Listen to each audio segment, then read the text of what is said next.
Я знайшла просто чудовий рецепт пиріжків, які можна навіть при схудненні. В одному пиріжку, до речі, 13 грамів білку.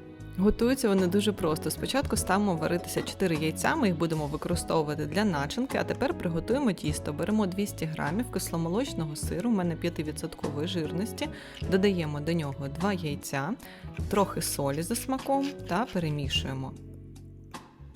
Якщо сир у вас надто зернистий, краще перебити масу блендером, щоб вона була більш однорідною. А щоб ви не пропустили ще більше смачних та корисних рецептів, обов'язково підписуйтеся на мій канал та натискайте на дзвіночок, щоб не пропустити нові відео. До тіста додаємо борошна 250 грамів, в мене суміш рисового та пшеничного.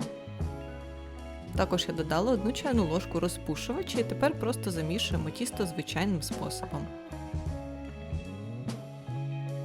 Можливо, борошна вам знадобиться трохи більше або менше, це залежить від вологості сиру. Тепер займемося начинкою. Зелену цибулю дрібно нарізаю, цибулі я взяла 50 грамів. Яйця, які вже зварилися та охолоджені, чистимо та дрібно нарізаємо. Взагалі начинку для пиріжків ви можете обрати будь-яку іншу на ваш смак, яка вам більше подобається. Це може бути тушкована капуста, м'ясо або навпаки щось солодке, наприклад вишня. Можливо, у майбутньому я зніму ще варіанти цього рецепту з іншими начинками, якщо вам цікаво.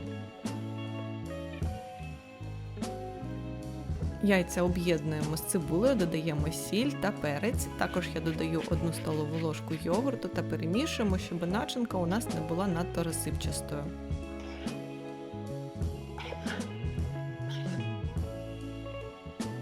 Ну а тепер повертаємося до тіста. Притрушуємо поверхню борошном, розділяємо тісто на 8 однакових частин. У мене один шматочок вийшов приблизно 70 грамів.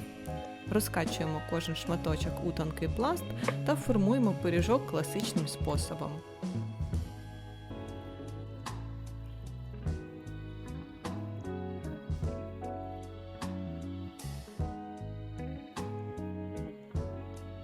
Пиріжки виходять доволі великі, в принципі ви можете робити їх меншого розміру, тоді у вас їх буде навіть більше.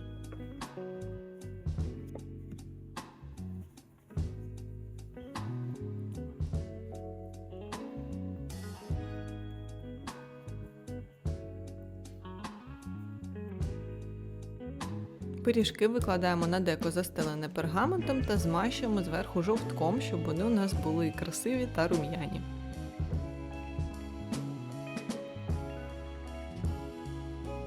Ставимо у розігріту до 180 градусів духовку випікатися ровно на 30 хвилин, хоча, можливо, у вашій духовці час може трохи відрізнятися.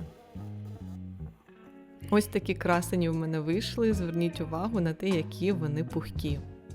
Ну і звісно, вони дуже смачні, тому усім обов'язково раджу спробувати цей рецепт.